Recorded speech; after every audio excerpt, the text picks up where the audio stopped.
Buenas tardes, bienvenidos a este conversatorio que se realiza como apoyo a la exposición Video Errante, que ustedes podrán visitar en el parqueadero hasta el próximo 10 de marzo.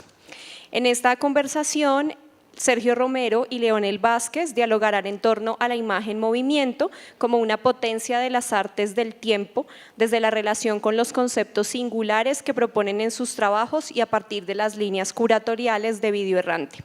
Sergio Romero es maestro en artes plásticas con énfasis en nuevos medios y magíster en diseño multimedia de la Universidad Nacional de Colombia, con intereses en la apropiación de conceptos y técnicas de inteligencia y vida artificial aplicadas al arte. Ha expuesto en diversos eventos en Colombia, Estados Unidos, Polonia, Perú, México y Chile. Ha sido docente en diferentes universidades en campos relacionados con la programación para arte, diseño de interacción, multimedia, hipermedia, net art, arte sonoro, instalaciones interactivas y técnicas audiovisuales. Leonel Vázquez es artista sonoro y desarrolla su trabajo creativo a partir del sonido como material plástico y como el centro de sus prácticas investigativas y de interacción en contextos culturales, políticos y ambientales específicos. Su obra se ha materializado en esculturas, instalaciones y performance. Explora los sonidos y sus maneras sutiles de habitar los cuerpos, los espacios y paisajes. En sus proyectos se ha interesado en los límites de la escucha humana, la potencia de nuevos entornos sonoros, las formas de fijación y de memoria sonora, la sustancia electromagnética, la vibración mecánica del sonido, las escuchas en medios líquidos, entre otros. Actualmente trabaja como docente y tutor del área de medios y arte sonoro de la Universidad del Tolima, la Universidad Nacional de Colombia y la Universidad de los Andes. Bienvenidos. Gracias, bienvenidos. Gracias. Bueno, primero que todo, muchas gracias Leonel y Sergio por estar acá, aceptar la invitación a este espacio de diálogo, que esperamos sea así, de diálogo. Muchísimas gracias también al Banco de la República y anunciar que Video Errante es posible gracias a la beca de programación en artes plásticas de la Red Galería Santa Fe de Lidartes. Bueno, para comenzar yo simplemente voy a hacer un marco general extremadamente sintético de Video Errante. Video Errante es una propuesta expositiva del artista Mario Paso, quien en este caso seleccionó los trabajos que están expuestos en el parqueadero, donde lo que él pretende es estimular una reflexión en torno a las múltiples posibilidades del video, pensándolo como un lugar epistemológico para poder cruzar diferentes escrituras o gramáticas. Por esta razón es que muchas de las obras que se encuentran en este momento en la exposición exceden lo que en principio sería únicamente el video para concentrarse en reflexiones sobre la imagen movimiento, la imagen sonora y la imagen audiovisual. El artista propone, desde sus investigaciones en este campo, organizar la exposición conceptualmente en 4 líneas que él ha denominado apropiación e intensificación de instrumentos alternativos, linderos gramaticales, nuevas narraciones y el medio como tema. Los artistas que nos acompañan hoy están en 2 líneas diferentes. Leonel, por su parte, está en la línea de apropiación e intensificación de instrumentos alternativos, que es una línea que pretende explorar y expandir los encuentros de las diferentes escrituras gramaticales. Particularmente en su trabajo tienen que ver con la imagen videográfica y la imagen sonora, lo cual pues él ahorita nos contará en más detalle. Y la línea de nuevas narraciones, de forma general, lo que pretende es hacerse una pregunta por la forma como los artistas relatan el mundo de hoy, acudiendo en este caso a preguntas que pueden ser compartidas en diferentes lenguajes, en diferentes disciplinas o en diferentes conocimientos. Bueno, esto es como simplemente un marco de referencia, ya ustedes podrán haber visto en la exposición los cruces que pueden establecerse o los que no han ido pues la puedan visitar también. Y la dinámica funciona de la siguiente manera: vamos a darle la palabra a los artistas, quienes harán una exposición ya de sus poéticas singulares, que es lo que nos interesa en este espacio de diálogo, y al final daremos un espacio a preguntas, que es lo que nos interesa que suceda, ¿no? Que ustedes estimulen también una producción de pensamiento gracias a la presencia de los artistas que tenemos el día de hoy. Muchísimas gracias. Vamos a empezar con Sergio.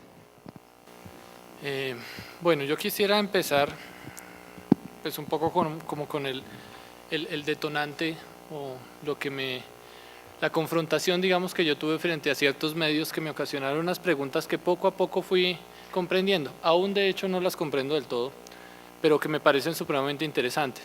Digamos que hay un pequeño choque que surgió a lo largo de mi carrera, producto de la pregunta de un profesor, o de hecho no la pregunta, la afirmación más bien de un profesor, un tanto ruda con respecto a la fotografía. Y digamos, él particularmente decía que no entendía esa vaina de convocatorias de fotografía digital, que esa vaina para qué, si era la misma fotografía. Era exactamente lo mismo, entonces ¿para qué sacaban eso de fotografía digital? Entonces ese problema de lo digital, digamos que me quedó sonando a ver si es la misma vaina como él lo planteaba o qué cosas habían de diferente. Y eso, digamos que inicialmente no entendía y pues inicialmente también uno como estudiante en pregrado muchas veces pues simplemente como que asiente y dice como que sí, pues se ve igual, pero no habita mucho la pregunta. Ya a lo largo después de la carrera y del posgrado comencé a hacerme preguntas ya muy particulares con respecto a eso. Y precisamente digamos que mi pregunta sí iba un poco a entender realmente cuál era esa posible diferencia entre la imagen digital y la imagen analógica. Ya mi pregunta pues se relaciona un poco más con el video, pero ya les cuento por qué. Pero había una cosa bien particular de eso, o sea, se supone que pues, una herramienta define los modos de hacer, entonces uno hace también lo que le permite la herramienta o lo que la herramienta sugiere. Obviamente dentro de ese proceso hay ciertas transgresiones, o sea, uno a veces trata de llevar la herramienta al extremo y trata de pues trascender un poco en más posibilidades con respecto a esa herramienta. Pero inicialmente la herramienta tiene inscrita, digamos, un modo de uso y unas maneras particulares de entenderse. ¿Eso qué quiere decir? Que un proceso obviamente deviene en unos resultados específicos y cambio de proceso debería devenir en cambios de resultados específicos. A lo cual volvía la pregunta pues, del profesor de ¿por qué diablo se ve igualito? Porque muchas veces se ve igualito la fotografía digital a la fotografía analógica. Entonces, ¿cuál es el problema que comencé a tejer o que comencé a comprender ahí? El problema viene un poco precisamente como de ese cambio epistemológico, digamos, que ocurre ahí, o pues que todavía no sé qué tan cambio es, pero en tanto hay un dominio epistemológico con respecto a las técnicas, realmente a lo digital hubo una cosa que me pareció supremamente interesante y es que si ustedes ven en lo digital y hoy en día más que en el momento que lo pensé, a todo le acuñan la palabra inteligente. El celular inteligente, el borrador inteligente, el editor inteligente y todo se vuelve inteligente. Y el problema es ¿qué define lo inteligente? Y desde ese punto de vista, digamos que me di cuenta que había realmente una episteme dominante sobre la herramienta digital. Es decir, la herramienta digital estaba supeditada a hacer analogías básicamente de lo que es una herramienta análoga. Entonces, si uno ve básicamente hasta, pues pasa, o sea, sigue pasando los editores de video, los editores de fotografía y muchas herramientas de aproximación a eso, pues son ni siquiera una metáfora, son una analogía de lo que era un estudio o un laboratorio, un cuarto oscuro, etcétera, etcétera. Pero son realmente analogías a, es decir, que el modelo epistémico realmente está ahí, está dominando, me está diciendo cómo es que se construye el pensamiento a partir de esa técnica, cuando realmente, digamos que esa técnica no se ha logrado como escarbar para ver realmente qué hay más allá de eso que inicialmente me dijeron. En ese punto es donde me comienzo a ubicar. Y parte de mi obra, digamos que hace un planteamiento con respecto a eso. Y aquí, el mouse me quedó en la porra. Gracias. Mostrarles brevemente, digamos, esto simplemente es para representar un punto y es que me di cuenta, bueno, obviamente digamos que hay unos estatutos bien particulares que pues todos conocemos como el concepto de píxel, que a diferencia de la imagen analógica, la imagen digital pues transforma esa imagen en información, entonces pues pierde digamos su carácter indicial e icónico, ganan otro tipo de dimensiones, pero básicamente digamos que se vuelve información y la información pues en tanto codificada y sistematizada pues, se representa o se organiza más bien de unos modos particulares. Lo que vemos en la primera imagen, digamos que es lo típico, pues uno lo organiza en una cuadrilla, alto, ancho, la profundidad viene siendo el tiempo, entonces tenemos un montón de cuadros con informaciones. El concepto de cuadro aquí me parece interesante, que más adelante como que lo voy a anotar un poquito, pero pues ese problema de la caja que está ahí, y esa caja realmente, como vemos en la segunda imagen, está compuesta por más cajas, es decir, realmente una caja de información no es un número 1, sino es una caja que reúne un montón de información más. Este caso puede ser, si es una imagen a color, pues 3 datos, que son la información de los 3 canales de color, pero realmente puede haber incluso más información, hay imágenes que trabajan 5 canales o 6 canales, entonces puede ser una caja dentro de una caja dentro de una caja, y de hecho ese color puede estar representado con otra codificación que puede ser otra caja más grande que contiene más de un solo dato, sino mucha información. Es decir, realmente la imagen no es tridimensional, digo bidimensional con la dimensión del tiempo, sino es multidimensional, que es una de las cosas que me parece interesante. Y lo otro, y lo que digamos que ven aquí en la última imagen, es un poco lo que ocurre con el proceso de codificación de archivos, que pues todos hemos visto que las imágenes, supongamos, se pueden guardar en JPG, pero también en PNG, también en GIF, y hay un montón de formatos. Realmente el formato lo que decide es el modo de organización de esa grilla multidimensional. Y con los códecs de video pasa algo muy particular, y es que los códecs de video, en tanto tratan de comprimir, digamos, la imagen al máximo, comienzan a hacer agrupaciones muy particulares que no responden a la grilla original. Lo que en la última imagen, supongamos, son organizaciones a partir de los canales de color. Entonces no está realmente a partir de las 2 dimensiones de la imagen, sino a partir de las agrupaciones en términos de canales. Entonces diferentes agrupaciones realmente se pueden empezar a hacer, y eso me pareció una cosa bastante interesante porque realmente digamos que estructuralmente la imagen permite pensar lo que es el problema de la organización o la organicidad realmente que deviene dentro de ese organismo que comienza a surgir a partir de esa organización. Eso es lo que me parece una cosa que se vuelve supremamente interesante, y realmente donde hay una cosa que se nota obviamente lo supeditado a la lógica tradicional, es decir, el tipo de ordenamiento que le damos a la imagen es tratando de representar el modo de organización pues del cine, básicamente, fotograma, fotograma, fotograma, cuando el modo de organización ya no es inherente a la información, o sea, la información se podría organizar de diferentes maneras. Ese es un punto, digamos, como vital de mi trabajo. Ahora, ¿con qué lo cruzo? Que me parece interesante en esos términos de organización, y la palabra yo creo que ya la mencioné, y es el organismo. Digamos, en tanto la potencia de la vital, que es una cosa que me interesa mucho, la imagen como sujeto vivo, me pareció algo muy interesante, y es que precisamente dentro de la biología hay pues varias posturas relacionales que me parecen bien interesantes, donde mencionan el problema de la organización no como un problema específico de componentes. O sea, el problema no es qué voy a organizar, el problema es cómo lo voy a organizar, naturalmente. Eso implica que la relación es más importante que el componente, de tal manera que en términos biológicos, y eso es más de Maturana y Varela con el concepto de autopoiesis, si yo retiro un componente el organismo va a tratar de conservar sus relaciones y va a tratar de producir ese componente o acomodar los componentes a la nueva relación del individuo, pero trata en esa lucha de conservar su unidad.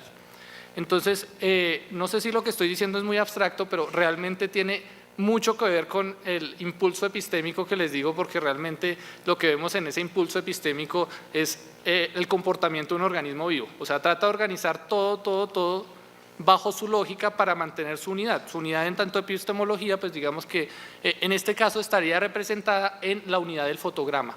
O sea, trato a toda costa de organizar todo para mantener el fotograma. Cambio la lógica incluso del componente de representación, que sería lo digital, e igual trato de mantener la relación y organizar todo de tal manera que siga conservando el fotograma. Entonces, básicamente lo que yo hago o yo lo considero como preguntas por la vida. O sea, lo que yo estoy rompiendo un poco es la vida en tanto epistemología, pero también en tanto organización del video entendido como un organismo. Entonces, que es un poco lo que ven en la obra que está expuesta acá. Es un poco eso, es un video que realmente está concebido como organismo, o sea, toda su información está relacionada de tal modo que si yo trato de quitarle información, él trata de componerse y componerse y componerse, y lo interesante de eso no es si se compone o si se descompone, sino lo interesante para mí es la lucha constante por la composición y la descomposición. Ese es el momento tensionante que me parece supremamente potente en este problema de lo digital. Y el problema de lo digital en tanto comportamiento, que es digamos una palabra que se puede acuñar muy bien a lo que puede ser esto, y como pues, me escucharon un poco, digamos que a mí me interesan temas de vida e inteligencia artificial, entonces son cosas que son muy inherentes o que ven una potencia muy fuerte en lo digital. Ahora, digamos que parte de esa obra que ven ahí, digamos que dentro de eso de vida y muerte, lo que yo hago también es utilizar estrategias en términos de virus. O sea, básicamente lo que yo trato sí es literalmente de romper la imagen porque pues en tanto virus trata de romper la organización de la imagen para que la imagen no se pueda componer. O sea, si realmente eso se lograra del todo, pues el reproductor no reproduce porque no sería video. Pero entonces trata de romperlo y el video en tanto organismo vivo trata de conservarse para poder ser reproducido.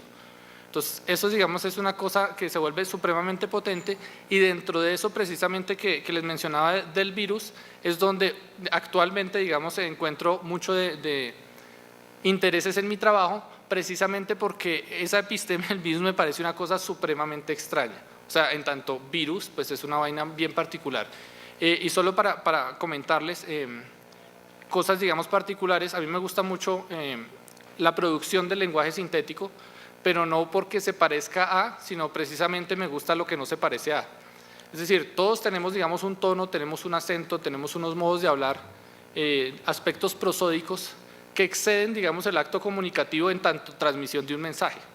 Entonces, es más que transmisión de un mensaje, hay algo más que está más allá del mensaje, que está dentro de todo eso del mensaje, dentro de todo eso, perdón, del acto comunicativo o del habla, de la palabra. Y de hecho a mí lo que me interesa es precisamente eso. Eso es básicamente como si yo analizo el español de un gringo y digo, pues tiene acento. Lo que me interesa no es lo que me hable el gringo, sino sentir el acento del gringo. Eso es lo más potente. Y desde ese punto de vista yo lo que hago es buscar los acentos de los virus. O sea, aquello en lo que el virus no se parece a, porque pues si están hablando el mismo lenguaje, pues le quito el lenguaje porque es lo mismo que el lenguaje humano y comienzo a mirar esa diferencia, algo que no es humano o que no sé qué tan humano sea, y de hecho no sé si el problema es ser o no ser humano, digamos que eso no es como tal, en este momento no es lo que más me llama, sino ese problema como del acento, que en otros términos yo lo llamo el tumor. O sea, el tumor que sale ahí, que es una cosa que no cuadra, pero que cuadra, porque pues de todas maneras está dentro del organismo, es una cosa que se vuelve supremamente expresiva dentro del mismo organismo, y ese tumor realmente se vuelve el acto estético. Y ahí es donde conecto, digamos, con lo que estaba mencionando en términos de virus. O sea, lo que yo hago es un tumor a un video, sí, o sea, yo lo lleno de tumores, lo lleno de cáncer, pues, le pongo ahí y el organismo sigue tratando de… Y lo interesante de ese tumor es que precisamente trato de que esa conexión en términos de la creación del tumor, el tumor lo cree el virus mismo o lo cree el medio mismo. El medio mismo tiene particularidades que no funcionan del todo bien si nos paramos en la episteme tradicional del bien. Entonces, si nos dicen qué es lo correcto de hacer en términos de video, pues lo que no está ahí es lo que comienza a ser supremamente potente y eso es lo que comienzo a explorar y a comenzar a entender en tanto materia audiovisual. Entonces la materia audiovisual realmente se vuelve un cuerpo de conjunciones y preguntas particulares sobre el cuerpo mismo. Es decir, aquí el organismo en tanto se está creando y evitando su desintegración, pues es una pregunta por el cuerpo mismo del video, que me parece, digamos, un lugar interesante precisamente por el cruce con la materialidad y porque hoy en día, digamos que los medios digitales han tenido esa particularidad de acercarse tanto al cuerpo, pues que ya en muchas ocasiones hacen parte del cuerpo. Entonces tenemos muchas tecnologías, digamos, ligadas a ritmos corporales. Entonces algo de esos ritmos tienen las tecnologías, pero estoy seguro que probablemente algo más de esos ritmos o más que esos ritmos deben tener esas tecnologías y eso sería algo pues interesante de explorar y eso es un poco lo que ven. Entonces, lo que tenemos acá es un poco ese enfoque que es lo que está visto en el trabajo. Y es lo que ven es que los modos de viralizar o tratar de descomponer ese cubículo, ese cuadrado que está ahí replicado 1000 veces, que forma ese gran bloque de píxeles inicialmente, pues se trata siempre de descomponer, o sea, siempre se trata de viralizar y todo eso. ¿Bajo qué estrategias trato de descomponerlas? Pues es un poco lo que ven al lado, que es cosas que son más de teorías de ciencias de la vida, y lo que ven ahí es el resultado de pues, unos pequeños modelados multiagentes, se llama esto, y lo que están tratando de representar es un acto de depredación. ¿Cómo organismos se comportan ante un acto de depredación? Entonces, pues si alguien se acerca, cómo van huyendo y cómo después de huir vuelven a tratar de integrarse como grupo. Entonces, bueno, realmente no es una metáfora, es una aplicación directa, esa técnica, digamos, que está un poco en ese modelado para entender sistemas vivos, la aplico en el video y lo que estoy haciendo son actos de depredación sobre el video. Entonces el video trata de, o los píxeles tratan de huir o escapar a ese acto de depredación, pero al mismo tiempo, pues como una manada, no simplemente se separan, sino tienen que volver a juntarse. Entonces en todo momento está ese acto de juntarse. Y dentro de esto señalo como la última cosa, como para pues, simplemente mencionarla más que trabajarla, y es que si ven lo que se está, o lo que yo estoy tratando de hacer es más un diseño en términos de comportamiento que en términos de imagen separada. O sea, lo que me interesa es esa relación comportamental, y en ese sentido realmente se vuelve digamos, muy plástico el video y muy gestual el trabajo con respecto al video. Por más de que su materia de trabajo inicialmente uno la asociara más a campos numéricos, que es más hacia la matemática, que es fría, realmente aquí trato de volver ese, o no volver porque no es que se haya ido ni nada, sino que recuperar o resaltar más bien lo corporal que ya veo dentro del video o dentro de esa materia digital del video. Gracias. Un par de preguntas que me hice antes de venir esta mañana de mi casa, pensando en por qué Mario Paso me invitó a esta exposición donde nos preguntamos el lenguaje y la gramática del video, cuando en mi proyecto como artista me he enfocado en explorar la dimensión de la escucha y del cuerpo sonoro, y en el que casualmente la obra que ha seleccionado Mario tiene un componente de video o videográfico. Quisiera decir para comenzar que esa imagen que está en la obra hace parte también de una suerte de documental improvisado que hicimos en esta zona de La Guajira, cerca a la parte norte de El Cerrejón, donde están haciendo la ampliación del nuevo Tajo de la mina, y hace parte de ese documental justo por una necesidad de representación. Y es ahí donde yo me vine preguntando hoy como hasta dónde estas imágenes están no solamente configurando una suerte de enunciados que puestos en un lugar como este configuran pues un acto poético, sino que de algún modo también están sirviendo como vehículos que tramitan asuntos que se extienden del ámbito artístico y se van hacia lo social, hacia lo ambiental, hacia lo cultural. Justo nació porque cuando estaba allí en La Guajira trabajando con esta comunidad, yo no estaba haciendo arte, estaba en un proyecto con el Centro Nacional de Memoria, en el que una comunidad afro le ganó una demanda al Estado y estaban en un proceso de restitución de tierras, y yo estaba colaborando en el componente simbólico, una serie de acciones que desarrollamos para generar procesos de encuentro entre comunidades que estaban siendo reparadas por el Estado, y un poco como acercando los dolores, distintos dolores, las faltas, las ausencias, y justo me encontré con esta comunidad allí en La Horqueta. El asunto para ese entonces, más o menos año 2016 tal vez, a comienzos, es que estaba en litigio un proceso de demanda de la comunidad de La Horqueta, Charito 1, Charito 2, porque iban a correr 3,5 kilómetros del río Bruno. Ese era el asunto, 3,5 kilómetros, es decir, ingenieros que inclusive me decían ellos de la Javeriana, apoyados por instituciones pues como del orden nacional, estaban tratando de configurar un nuevo tramo donde iban a plantar cada una de las piedras, de los árboles y de los elementos que armaban este recorrido del cauce del río Bruno, con el fin de poder moverlo estos 3 kilómetros en un tramo de 700 metros y poder aumentar pues como la potencia de subtracción del carbón en esa zona. El asunto es que juegan un poco de parte y parte las comunidades y el Cerrejón a enviarse mensajes a través de imágenes. Entonces en el Cerrejón, en ese momento, en su página principal había una foto del río Bruno seco. Y entonces decían ellos, el río Bruno está seco, ¿qué pelean las comunidades?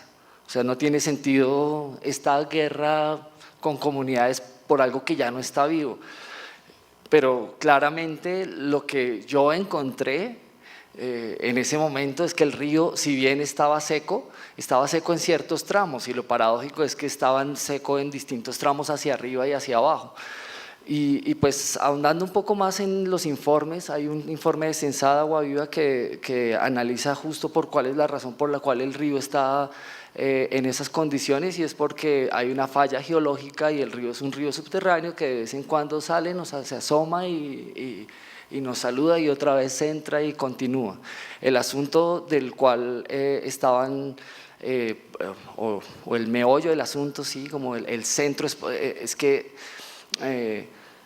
pues el Cerrejón no iba a ser una movilización de las capas de tierra y de subsuelo para reemplazar la falla geológica. Ellos solamente iban a hacer un cambio del curso y de las aguas superficiales para generar la escorrente y nada más. Y pues lo hicieron, ¿no? Hoy en día pueden ver las imágenes, es bien interesante eso porque todo se trabaja con imágenes. Entonces el Cerrejón está mostrando que son eficientes, el Cerrejón está mostrando que el proyecto se hizo, que tuvieron berraquera y lo pudieron lograr. Pero en su momento entonces el asunto con las comunidades es que esa imagen no correspondía a la realidad. Y me gusta mucho eso, o sea, estamos representando a través de imágenes. Me cuestiona este asunto porque al final me pregunto si la dimensión que tenemos en términos de las capacidades, de las sensibilidades y de las formas existentes para la creación de imagen son justas con lo real.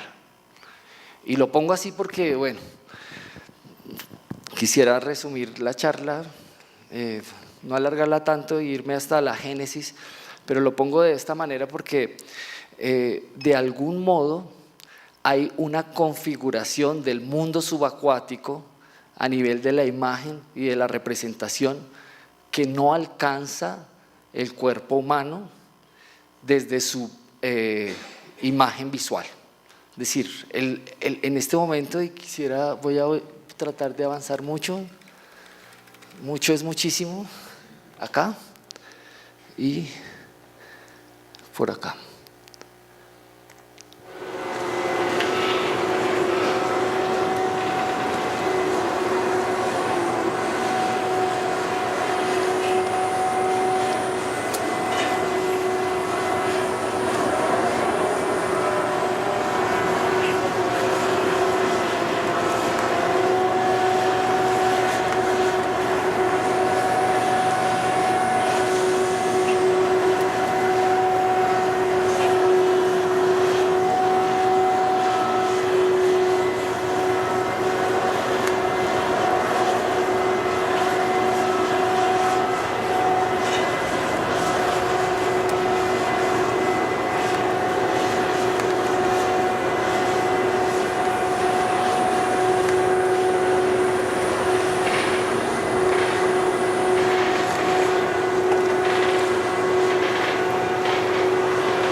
Vale, voy a tenerlo por ahí.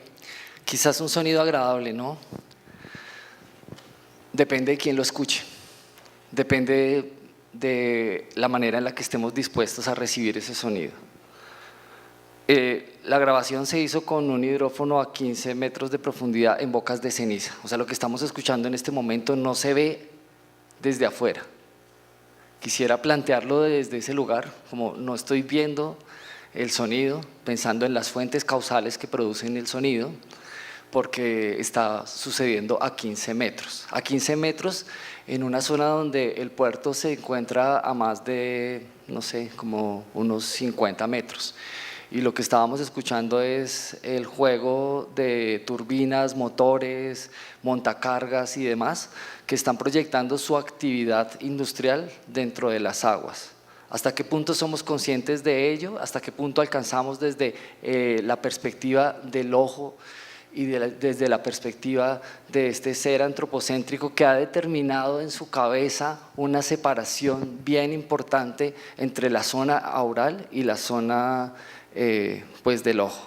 Ahora voy a volver otra vez al comienzo, solamente porque quisiera poner estas imágenes de estas personas escuchando a través de estos radares, que son radares que se desarrollaron durante la Primera Guerra Mundial. Y lo que me interesa y me parece problemático de este gesto y a la vez potente es que estamos detrás de un cuerpo que ha determinado que hay una parte de él que no le sirve, y es como de aquí para abajo y de aquí hacia acá, no le sirve. Es decir, ellos están a la escucha, son unos entrenadores, o más bien han sido entrenados para la detección de objetivos militares y demás, son unos soldados de la escucha, llamémoslo así, y en este caso están entregados absolutamente, desorientados, desorbitados hacia el mundo exterior y a largas distancias. En este caso, pues, lo que me interesa de las imágenes está puesto justo en el lugar del dispositivo analógico, que tiene una capacidad y unas potencias para trabajar el mundo físico del sonido y permitir que algo de eso pueda llegar a la experiencia humana, pero a la vez estoy viendo un sujeto que, al contrario de ser quien determina la función del medio, es el medio quien determina su instrumentalización, volviéndolo una cosa, una prótesis de la máquina. O sea, aquí el sujeto no es sujeto, el sujeto es objeto. Y el sujeto, siendo objeto, es tremendamente pues como inexacto. O sea, es una interfaz humana, orgánica, que de alguna manera tiene todas las deficiencias que tiene un ser humano, ¿sí? Ahora, creo que imagínense un día como cualquier otro, en el que una otitis, un dolor de estómago, un dolor de cabeza, un ataque de tinnitus empieza a trabajar nuestra cabeza y nuestra experiencia estando detrás de esos dispositivos. Sería una eminente falla en la información y seguramente una catástrofe para quienes han sido destinados a este servicio. Lo planteo así porque me parece que, y bueno, no vamos a hacer esto, pero solamente se los comento. Recuerdo que cuando mi niña estaba pequeña no le gustaba el sonido de la licuadora y se tapaba los oídos con muchas ganas, ¿sí? Y yo también me los tapaba y jugábamos un poco a eso. Y lo interesante de la situación es que, bueno, lo hacen en algún momento, pero por más de que uno se tape los oídos y bloquee el sonido exterior, hay un cuerpo vivo que suena, resuena, porque su actividad vibrátil está consigo. La única manera de poder separarse del sonido sería pues quitándose la propia vida. Inclusive John Cage, cuando estuvo en su cámara anecoica y sale, le pregunta al ingeniero como, oiga, pero yo entré, no había sonidos, pero había un tono bajo y un tono agudo. Entonces el ingeniero le dijo, pues uno es su sistema respiratorio y el otro es la circulación de la sangre. La única manera de quitarse esos sonidos de encima, los sonidos de las crepitaciones, sibilancias, los sonidos del cabello, los sonidos de los roces, las articulaciones y demás de nuestro propio cuerpo, pues será quitándonos la propia vida, ¿no? Pero inclusive ni siquiera así, porque hay estudios de la escucha post-mortem, entonces después de la muerte seguramente uno podrá seguir escuchando. Eso me parece bien importante, porque lo que estamos viendo es que lo que hay detrás de estos dispositivos es un cuerpo, y es un cuerpo sonoro, solamente que lo interesante del asunto es que ha destinado su oído para auscultar y llegar al lugar donde la vista no alcanza, y a partir de eso crearse una imagen y una representación de la realidad. O sea, está confiando en el oído, pero en el oído humano y en el oído en estas condiciones. Ahí es donde yo veo la potencia, pero donde veo la dificultad es que finalmente este oído ha sido enmascarado, ha sido especializado no para el sentir, sino para la búsqueda de la información. Y ahí no está reconociendo su cuerpo como un cuerpo sonoro, vibrátil, sintiente, sino como un cuerpo que tiene la capacidad de crear imágenes y configuraciones muy específicas a partir de un entrenamiento. O sea, cualquier sonido distinto no le va a interesar.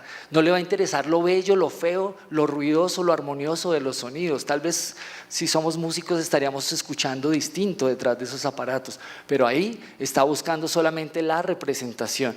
Y eso es lo que me parece que es problemático, porque al final, si el sonido bien nos está dando una imagen de lo que está sucediendo, es una imagen que nos queda a medias, es una imagen que no nos permite conectarnos con la situación. Vuelvo otra vez a nuestras aguas y quisiera plantearlo de esta manera. Me di cuenta después de mucho tiempo que de trabajar en este proyecto de investigación en ríos, las aguas y los paisajes en crisis, que había algo fundamental dentro de la configuración de la representación de estos espacios que estaba asociado al sentir, a la información, a la posibilidad de conectar el tiempo de la experiencia. Sé que esto va a ser cortito, entonces voy a tratar de hablar. Me gusta siempre mostrar, me parece que cuando muestro y las imágenes dicen mucho más que lo que uno a veces habla. De las cosas que me di cuenta en principio es que escuchando las grabaciones subacuáticas de los ríos, por ejemplo del nacimiento del río Bogotá, del río Muña, del río Medellín, de la quebrada Santa Elena, esos espacios que son pristinos, que son paradisiacos, que seguramente no tienen nada que ver con la representación que tiene uno del río Bogotá, no se diferencian tanto de las grabaciones que hacía en la parte media baja de la cuenca del río Bogotá. Y eso fue para mí una gran sorpresa. Me sucedió de manera accidental entrando sencillamente a las carpetas donde tenía grabadas los audios, y en algún momento perdí la información del lugar, la fecha, la hora de donde estaba grabando, y entonces como que dije, bueno, voy a guiarme por el sonido para ver dónde grabé esto. Pero para mi decepción, en función de esa necesidad, pero para mi gran sorpresa, y creo que una de las grandes revelaciones que tiene este proyecto es que el sonido del agua, arriba, abajo, tiene características muy similares en términos de su morfología.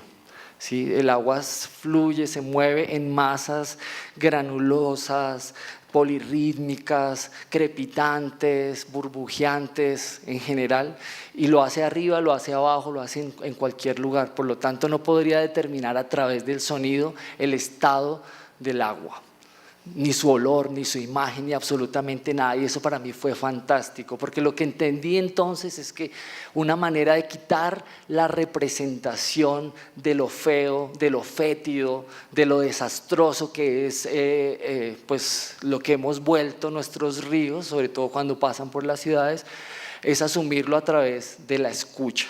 Entonces para mí la escucha se volvió una manera de poder acercarme al ser de las cosas, y en este caso específicamente al ser de las aguas y de los ríos.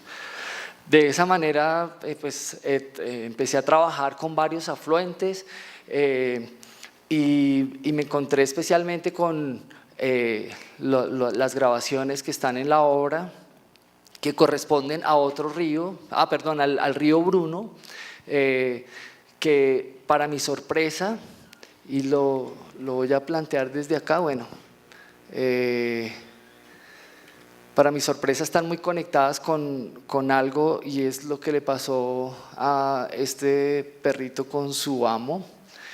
Y es que, no sé si conocen la historia, pero el asunto al comienzo de todo este tema tecnológico asociado a la grabación y la reproducción de sonido se metió en un gran lío cuando tuvo que hacer posible que el registro de la voz fuera tecnificado, tuviera un soporte y se pudiera manipular. Sí, como que en el momento en el que apareció el dispositivo se logró superar una deuda tecnológica, porque hacer música de forma automática pues ya se podía, ¿no? Hablo de 1857, pero la voz no. El tema era cómo hacer para grabar una voz. Pues finalmente está este invento que es el de Leon Scott, que logra coger las vibraciones de una voz, llevarlas de un soporte físico acústico a un soporte material mecánico, ¿no? Y bueno, pues la evolución de eso nos llevó a que es el gramófono, y la historia que hay detrás del perrito, que me encanta y que está asociada justo a la voz, es que finalmente la voz, el grano de la voz, la identidad de la voz es única, irrepetible. Y interesante cómo dispositivos de 1850 a 1895, dice allí, pese a su baja calidad, guardaban aún ese grano, esa esencia, ese don de la voz de quien hablaba sobre estos dispositivos. Entonces, resulta que sí, el hermano de este señor Barrut muere y le entrega al perro el gramófono y una cantidad de discos donde estaba grabada la voz del amo del perro, y le parecía al señor paradójico el asunto de la posición del perro, como en búsqueda, con una mirada perdida, como la de este señor cuando se ponía estos radares, mirando la nada, porque al final no está mirando nada, lo que está es sorprendido, un poco confundido. ¿Dónde está el amo cuando se reproduce su voz en estos dispositivos? ¿Dónde está el amo? Me parece que de alguna manera no es el amo, pero es lo que nos queda, es el registro del amo. De alguna manera en los surcos grabados en estos discos hay una suerte de aura, y el perro nos la está develando. Este era un poco el anuncio de prensa de Thomas Alva Edison. Tus palabras se conservarán en el papel de estaño y volverán a la aplicación del instrumento años después de que tú hayas muerto, en exactamente el mismo tono de voz en el que las pronunciaste entonces. Este instrumento que cuenta con lengua sin dientes, sin laringe o faringe, mudo, materia sin voz, no obstante repite sus tonos, habla con tu voz, pronuncia tus palabras, y siglos después de que te hayas vuelto polvo repetirán una y otra vez a una generación que bien nunca te conoció cada pensamiento, cada capricho vano, cada palabra vanidosa que hayas elegido susurrar contra este diafragma de hierro delgado. Tremendo, o sea, lo que nos está diciendo aquí es la inmortalización de la voz, es decir, tengo la voz pero no tengo el cuerpo. Perfecto, era como, me puso en un asunto fenomenológico súper interesante. Ahora, claro, yo tengo el sonido del río Bruno y tengo el sonido de otros afluentes, pero ya no están las aguas, ya no está el río, ya no están como en sus condiciones. Ahí fue cuando me empecé a preguntar y conecto con la idea anterior, que la única manera de poder redignificar el ser de estas aguas, el ser de estos ríos, tiene que ver con registrar, sí, pero tiene que ver sobre todo con hacer memoria. Un río sin memoria es un río de nadie. Y nos pasó, trabajamos en el Tunjuelito y era increíble. Había niños de 9 años que me decían en el Tunjuelito que nunca habían conocido un río limpio. Cuando fuimos a la parte alta era como, Que un niño en Bogotá no conozca un río limpio me parece que es una gran deuda histórica, ambiental con las nuevas generaciones, y seguramente es la causa por la cual en este momento tenemos esta crisis ambiental acá en Bogotá y en otras partes. Que él no puede dar fe de que algo en el pasado, una imagen del pasado pristina ocurrió, sucedió en torno a unas aguas limpias. Entonces me parece que lo que había que hacer de algún modo era tratar de ir hacia atrás, de tratar de hacer memoria de todos estos entornos acuáticos y dignificarlos. Decía, un río sin memoria es un río de nadie, y el río Bogotá está a espaldas del presente, del pasado y del futuro de los ciudadanos. Es un río sin memoria, por eso es un río de nadie, y las cosas de nadie se tratan como a nadie, como a cosa. Y la respuesta que tenemos se deviene en materia expresiva, en olor, en contaminación, en muchas otras cosas. Entonces, claro, me he encontrado con muchas de estas situaciones en las que me pongo a escuchar los archivos y estoy así, escuchando como níper.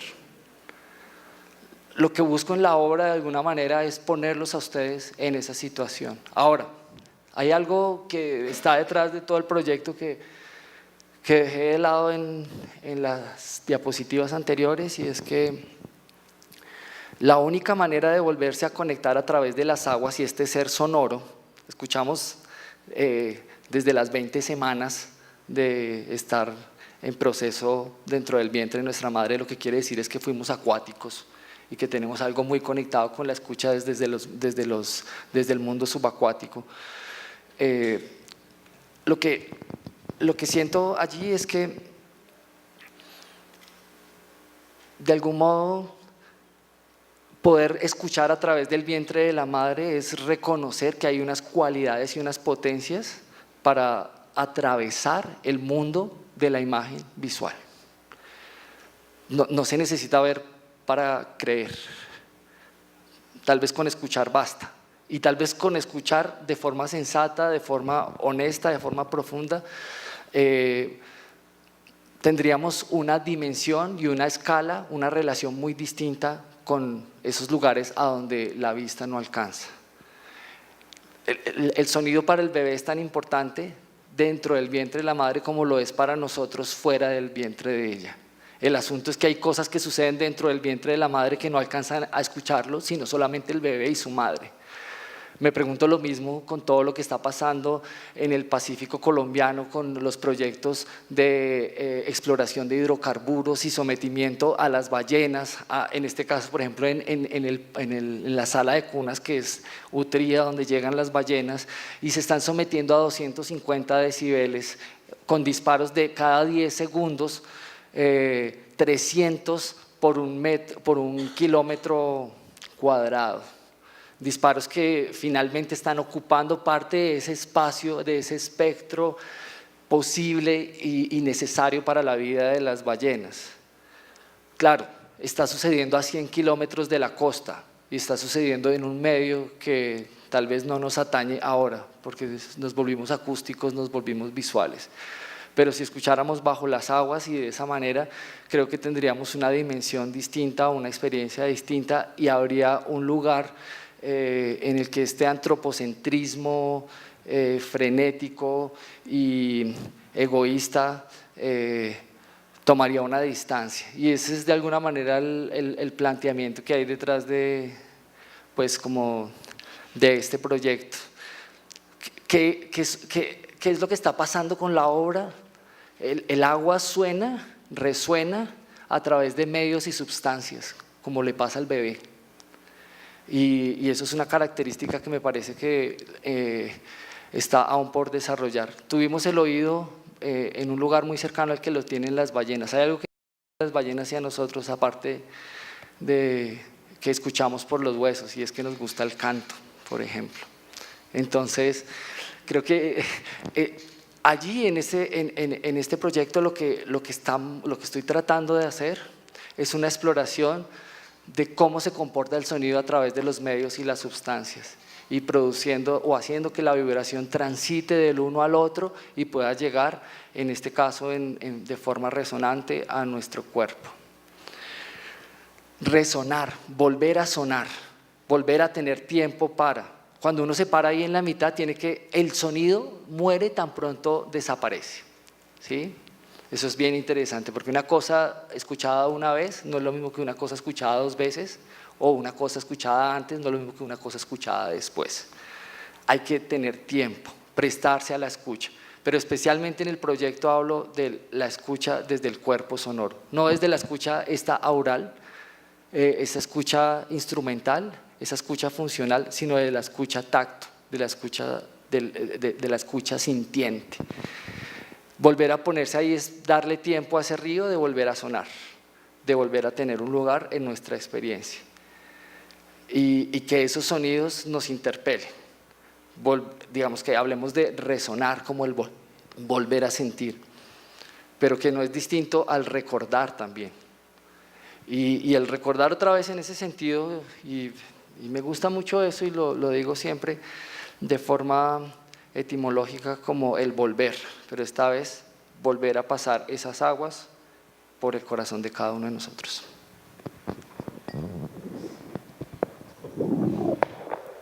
Bueno, por lo menos a mí me resuena mucho lo que acaban de decir, que de una manera muy comprimida me estimula un pensamiento en pensar en un río que no corresponde a la representación de un río, o un video que quizás quiere parecerse a una danza, o del acento de un tumor que lo quiere corroer todo, o el grano de la voz que nos afecta como cuerpos. A mí me queda como sonando una pregunta acerca de las imágenes que reclama y que resuena la vida contemporánea. Entonces, bueno, yo tengo una pregunta para Sergio.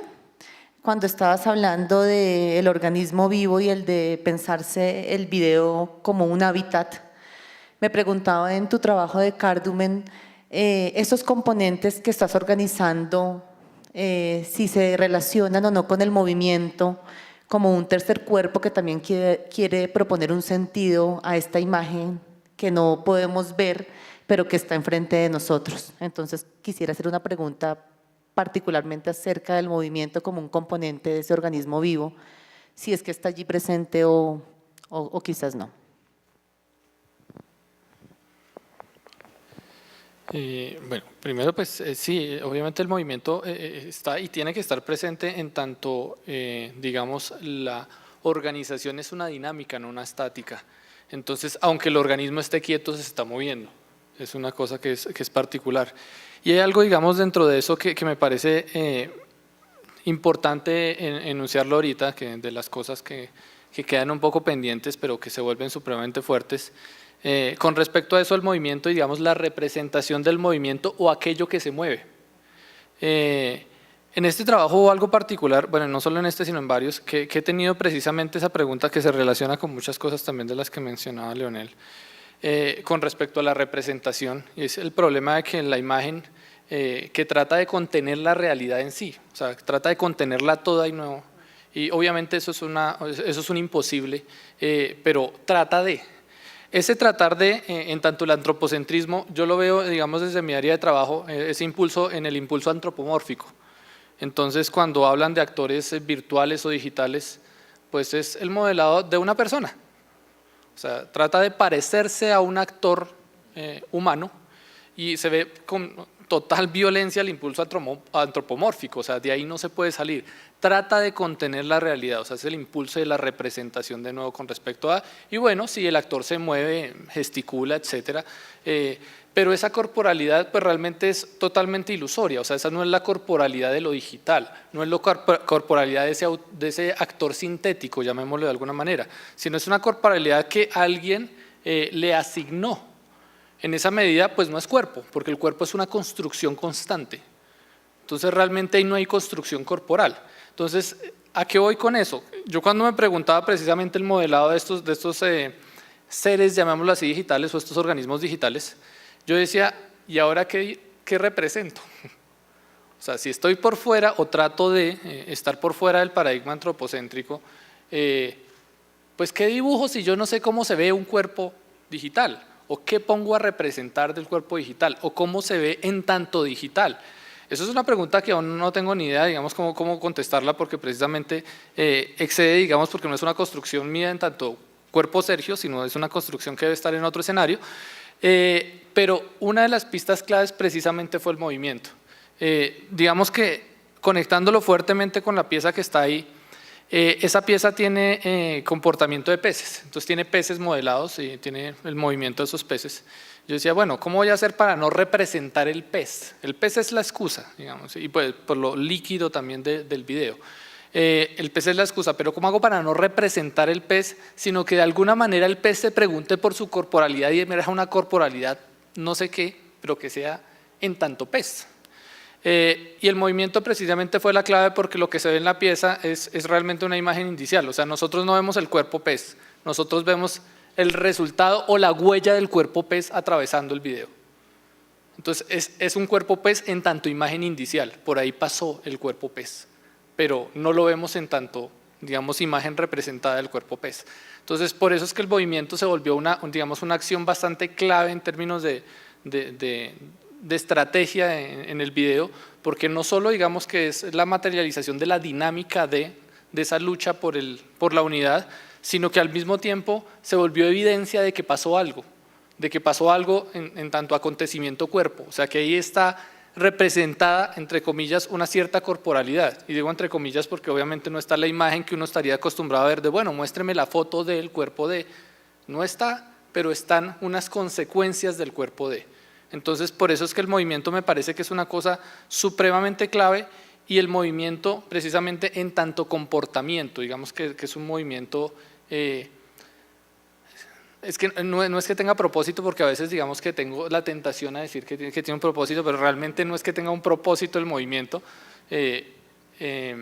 en tanto digamos que es vaciado de intención, o sea, no es un gesto que tiene un propósito particular o es instrumentalizado para el fin, entonces es un gesto de hacer algo en particular, sino realmente por eso estaba un poco el gesto del nadar, y habían trabajos de tipo caminar, o gestos que son más intuitivos, o más intuitivos no, sino más inconscientes, que son donde yo digo que está el tumor, es el gesto que no tiene intención, pero entonces digamos que la intención mía es habitar ese gesto que no tiene intención. Entonces ese movimiento es el que se está evitando, y por eso es que lo relaciono a veces un poco con el tumor, o incluso a veces me gusta la palabra del tumbao, la relaciono con el tumbao, que es interesante en términos de movimiento, y que es eso que se sale un poco del esquema, y dentro de ese escenario es que trato de conservar todo el tiempo la atención o habitar esa atención, y ahí es donde yo creo emerge cuerpo, y emerge cuerpo en tanto está en movimiento. O sea, la pieza, digamos, estática o una fotografía, digamos, de eso no tendría mucho sentido, porque no existiría esa relación tensionante entre el destruir y destruir, o entre el depredar, el ser depredado y tratar de no ser depredado, de conservar su unidad o su unidad en tanto conjunto de especie. Eso es lo que me parece realmente, digamos, clave del movimiento, más allá o en relación con el problema de la representación. Buenas a todos. Me hace pensar eso como a la forma como la ciencia avanza hoy en día. Hay muchos elementos de la naturaleza que no se ven, pero por el movimiento se sospechan y se presumen que hay una partícula que no conocemos, porque el comportamiento de todo el sistema que hay en torno lo denuncia. Y no sé si le parece que tiene que ver con eso, o sea, ese ha sido como el sistema, ahí se acerca también a lo de Leonel, en el sentido de que el humano tiene como una capacidad de usar sus sentidos, pero se apropia de unas herramientas para interpretar cosas completamente distintas cuyos sentidos no están hechos para esa interpretación, ¿sí? Como pues los microscopios poderosos, como no sé, los aceleradores de las partículas que hay en Suiza, o como cosas de ese estilo, que se concluye la existencia de elementos por el movimiento, y que el ser humano está pegado de aparatos para leer el mundo, y que son aparatos que no son de él, no son él, y lee quién sabe qué, o sea, lee un lenguaje del cual él no, pues es el lenguaje que aporta a la realidad, ¿no? Es un lenguaje muy abstracto, lo que se puede ver a través de estos aparatos, no sé. Sí, digamos que eso es una cosa que se conecta totalmente, y yo también lo he pensado porque me parece supremamente hasta poético, o sea, mirar como todo ese tipo de estrategias donde a partir de lo sucedido se sospecha que hay un algo y se comienzan a elucubrar a partir de esas sospechas nuevos instrumentos para seguir sospechando. Eso me parece que es una dinámica supremamente interesante, y no solo interesante, sino si la asocio con el mundo de representación me parece aún más interesante porque digamos que es lo que particularmente yo llamo una imagen honesta. A lo que yo me refiero cuando digo una imagen honesta es que precisamente la imagen es incapaz de contener la realidad. O sea, cuando uno muestra una imagen del río seco, pues es que ahí no está toda la realidad, es imposible que esté. Cuando yo la llamo honesta es porque precisamente la imagen, aunque mostraría, digamos en el caso del río seco, mostraría un río seco, dice yo no soy río seco, yo te estoy preguntando por. O sea, es como un pequeño índice, una pequeña sospecha de que ahí hay algo. Entonces la imagen, en tanto se logre mostrar así, es la que yo digo imagen honesta, y por eso estamos llenos de imágenes deshonestas, porque obviamente todo lo que nos bombardean en términos noticiosos y todo es la imagen representada en tanto realidad. Y aquí sería la imagen en tanto sospecha de una realidad. Y eso es lo que me parece interesante. Por eso, digamos, yo asocio esas imágenes en términos de la ciencia con una imagen honesta, porque pues es una sospecha de la realidad, pero no están tratando de poner absolutamente toda la realidad en un instrumento o en una imagen, sino el instrumento, de hecho, son conscientes de que atraviesa una dimensión de la realidad. Bueno, tal vez dimensión en términos científicos es un poco extraña esa palabra, pero digo, atraviesa en algún punto la realidad, y eso es un acto de conciencia supremamente interesante sobre el instrumento y sobre la potencia del instrumento para señalar la realidad más que contenerla. Sí, creo que ahí se puede también relacionar con esta latencia que nos provoca lo que Leonel menciona como una fotografía proyectada, ¿no? Entonces también hay una latencia de una apariencia de algo que no se mueve, de algo que está fijo, pero que gracias a nuestra otra experiencia corporal podemos darle como vida a algo que en apariencia está muerto. Entonces yo quisiera como que ahí pudieras ahondar como en esa relación también de qué sucede en esa relación de un material videográfico que nos registra una memoria de algo que no existe, pero de lo que nos está hablando desde la muerte es desde la vida. Entonces, no sé si ahí pudieras como compartirnos algo. Bueno, vale, voy a tratar también de conectar con lo que estaban hablando antes. Eso es lo interesante de trabajar con sonido, porque en sonido estamos en un presente sonoro. No es posible separar el acto de la escucha del acto de sonar. Por lo tanto, no es posible casi que representar, es muy difícil representar, por eso en sonido se siente. Eso es lo más interesante. Y al sentir uno es seguramente más honesto porque está mediado por todo su cuerpo y por toda su experiencia vital, por toda su cultura, bueno, en general. Me pasó algo muy cercano al proyecto que estás presentando. El asunto es que esta persona, por alguna razón estábamos haciendo registros en la quebrada Santa Elena en Medellín, cerca a Corabastos de allá, que es una zona bastante difícil a nivel social y sobre todo en la quebrada a nivel ecológico. Y vimos como una persona entra a estas aguas grises, casi negras, fétidas, y empieza a bañarse como si se estuviera bañando en una piscina. Alguno de los chicos con los que estábamos haciendo el laboratorio hace el registro y bueno, pues es lo que está ahí, un registro muy trabajado para no quedarse con esa imagen tan cruda, deshumanizada. Pero estaban los movimientos, los gestos de esta persona ahí gozando de esta situación. Me preguntaba mucho por qué razón, pues como esta persona tiene ese aspecto, o más bien esa imagen, esa representación del lugar, o sea, y me respondía a sí mismo, es que no tiene representación, son las aguas que le tocaron y se las goza como tal, las está sintiendo, no las está representando. Nosotros desde afuera las estábamos representando todo el tiempo y por eso nos causaba dolor humano. Entonces empezamos a trabajar con mi esposa haciendo registros, unos registros especiales, porque si bien uno puede reconocer las aguas, y ya les decía antes, había grabado aguas en todo el afluente con unos hidrófonos hechos para que la vibración que conducen las corrientes suene agua, y pues uno ya tiene una imagen de agua, ¿no? Uno escucha una cascada, escucha una cascada natural o una cascada vuelta o convertida en una fuente y uno sabe que es agua. Pero yo lo que me preguntaba era, detrás de ese sonido de las aguas hay una voz.